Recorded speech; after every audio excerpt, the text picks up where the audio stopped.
हरे कृष्णा।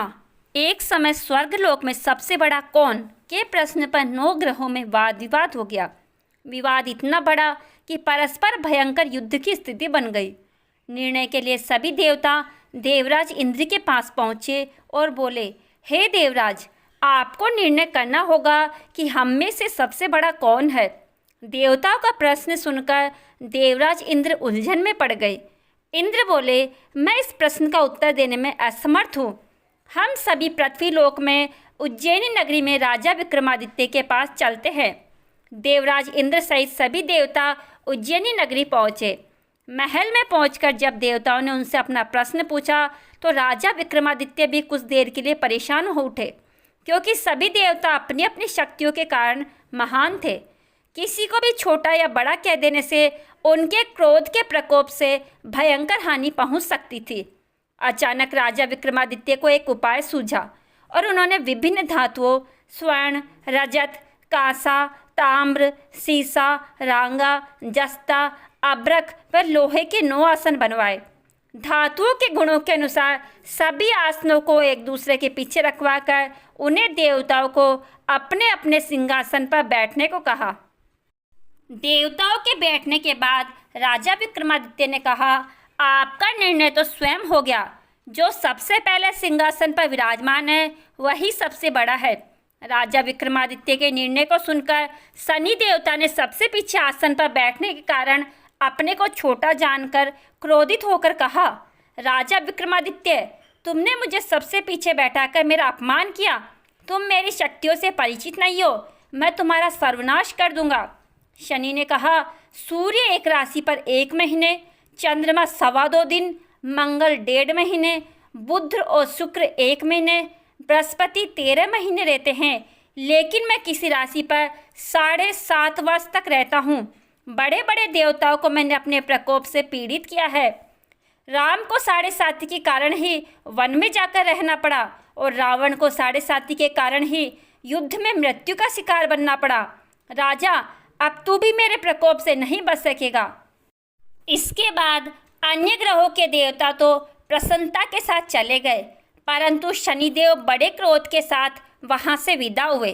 राजा विक्रमादित्य पहले की तरह ही न्याय करते रहे। उनके राज्य में सभी स्त्री पुरुष बहुत आनंद से अपना जीवन यापन कर रहे थे। कुछ दिन ऐसे ही बीत गए। उधर शनि देवता अपने अपमान को भूले नहीं थे। विक्रमादित्य से बदला लेने के लिए एक दिन शनिदेव ने घोड़े के व्यापारी का रूप धारण किया और बहुत से घोड़ों के साथ उज्जैनी नगरी पहुँचे। राजा विक्रमादित्य ने राज्य में किसी घोड़े के व्यापारी के आने का समाचार सुना तो अपने अश्वपाल को कुछ घोड़े खरीदने के लिए भेजा। घोड़े बहुत कीमती थे। अश्वपाल ने जब वापस लौटकर इस संबंध में बताया तो राजा विक्रमादित्य ने स्वयं आकर एक सुंदर व शक्तिशाली घोड़े को पसंद किया। घोड़े की चाल देखने के लिए राजा उस घोड़े पर सवार हुए तो वह घोड़ा बिजली की गति से दौड़ पड़ा। तेजी से दौड़ता घोड़ा राजा को दूर एक जंगल में ले गया और फिर राजा को वहां गिराकर जंगल में ही कहीं गायब हो गया। राजा अपने नगर को लौटने के लिए जंगल में भटकने लगा, लेकिन उन्हें लौटने का कोई रास्ता नहीं मिला। राजा को भूख प्यास भी लग गई। बहुत घूमने पर उसे एक चरवाहा मिला। राजा ने उससे पानी मांगा। पानी पीकर राजा ने उस चरवाहे को अपनी अंगूठी दे दी।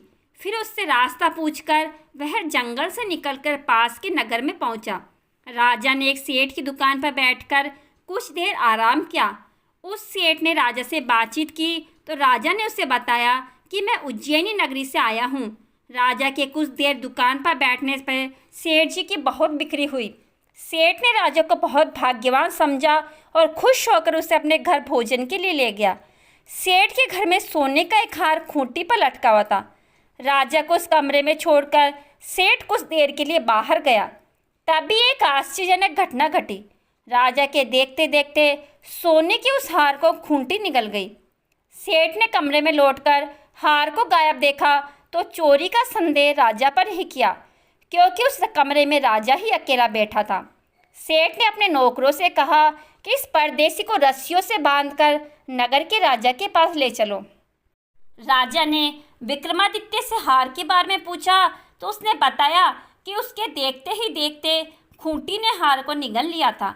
इस पर राजा ने क्रोधित होकर चोरी करने के अपराध में विक्रमादित्य के हाथ पांव काटने का आदेश दे दिया।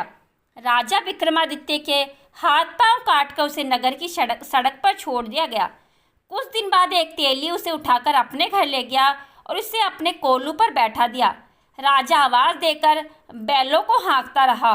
इस तरह तेली का बेल चलता रहा और राजा को भोजन मिलता रहा। शनि के प्रकोप की 7.5 पूरी होने पर वर्षा ऋतु प्रारंभ हुई। राजा विक्रमादित्य एक रात मेघ मल्हार गा रहा था कि तभी नगर के राजा की लड़की राजकुमारी मोहिनी रथ पर सवार उस तेली के घर के पास से गुजरी। उसने मेघ मल्हार सुना तो उसे बहुत अच्छा लगा और दासी को भेजकर गाने वाले को बुला लाने को कहा। दासी ने लौटकर राजकुमारी को अपंग राजा के बारे में सब कुछ बता दिया। राजकुमारी उसके मेघ मल्हार से बहुत मोहित हुई, अतः उसने सब कुछ जानकर भी अपंग राजा से विवाह करने का निश्चय कर लिया। राजकुमारी ने अपने माता पिता से यह बात कही तो वे हैरान रह गए। रानी ने मोहिनी को समझाया, बेटी तेरे भाग्य में तो किसी राजा की रानी होना लिखा है, फिर तो उस अपंग से विवाह करके अपने पाँव पर क्यों कुल्हाड़ी मार रही हो। राजकुमारी ने अपनी जिद नहीं छोड़ी। अपनी जिद पूरी कराने के लिए उसने भोजन करना छोड़ दिया और प्राण त्याग देने का निश्चय कर लिया। आखिर राजा रानी को विवश होकर अपंग विक्रमादित्य से राजकुमारी का विवाह करना पड़ा। विवाह के बाद राजा विक्रमादित्य और राजकुमारी तेली के घर में रहने लगे। उसी रात स्वप्न में शनिदेव ने राजा से कहा, राजा तुमने मेरा प्रकोप देख लिया, मैंने तुम्हें अपने अपमान का दंड दिया है। राजा ने शनिदेव से क्षमा करने को कहा और प्रार्थना की कि हे शनिदेव, आपने जितना दुख मुझे दिया है अन्य किसी को न देना। शनिदेव ने कुछ सोचकर कहा, राजा मैं तुम्हारी प्रार्थना स्वीकार करता हूँ। जो कोई स्त्री पुरुष मेरी पूजा करेगा, शनिवार को व्रत करके मेरी व्रत कथा सुनेगा, उस पर मेरी अनुकंपा बनी रहेगी। प्रातःकाल जब राजा विक्रमादित्य की नींद खुली तो अपने हाथ पांव देखकर राजा को बहुत खुशी हुई। उसने मन ही मन शनिदेव को प्रणाम किया। राजकुमारी भी राजा के हाथ पांव सही सलामत देखकर आश्चर्य में डूब गई। तब राजा विक्रमादित्य ने अपना परिचय देते हुए शनिदेव के प्रकोप की सारी कहानी सुनाई। सेठ को जब इस बात का पता चला तो दौड़ता हुआ तेली के घर पहुंचा और राजा के चरणों में गिरकर क्षमा मांगने लगा। राजा ने उसे क्षमा कर दिया क्योंकि यह सब तो शनिदेव के प्रकोप के कारण हुआ था। सेठ राजा को अपने घर ले गया और उसे भोजन कराया। भोजन करते समय वहाँ एक आश्चर्यजनक घटना घटी। सबके देखते देखते उस खूंटी ने हार उंगल दिया। सेठ जी ने अपनी बेटी का विवाह भी राजा के साथ कर दिया और बहुत से स्वर्ण आभूषण धन आदि देकर राजा को विदा कर दिया।